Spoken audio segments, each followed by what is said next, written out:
Question 7. A car battery has an EMF of 12 volts and an internal resistance of 9.5 times 10 to minus 3 ohms. When the battery is used to start a car, the current through the battery is 420 amps. So the first thing to do, calculate the voltage across the terminals of the battery when the current through the battery is 420 amps.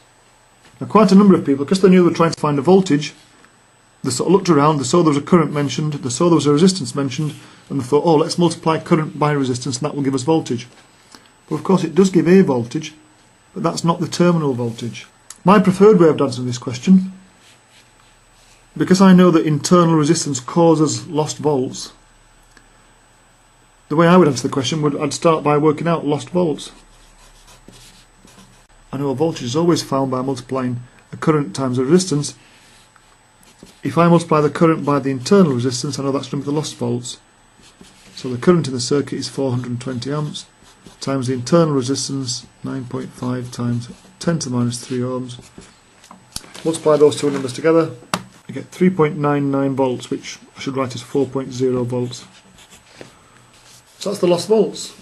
So you've got a 12 volt battery, but 4 volts are lost in order to drive the current through the internal resistance. So the terminal PD is the EMF minus the lost volts. So it's 8 volts. Part B tells you about the cable that connects the starter motor to the battery. It tells you its length, it tells you its cross-sectional area, it tells you the resistance, and it asks you to calculate the resistivity. So the formula for resistivity is on the sheet.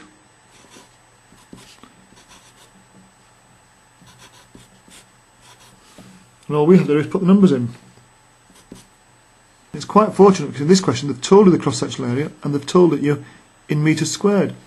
You might come across other questions where it tells you the radius or the diameter and you've got to work out the cross-sectional area. And sometimes you'll have to convert between millimetres and millimetres squared and metres squared. Here, that's all done for you. It tells you the area.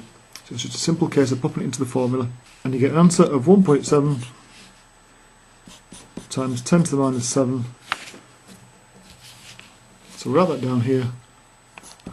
1.7 times 10 to the minus 7, and it does mention you've got to give the unit. That's a clue that if you don't give the unit you're going to lose marks. So the correct units for resistivity we should know are ohm meters, not ohms per meter or ohms slash meters, just ohm meters.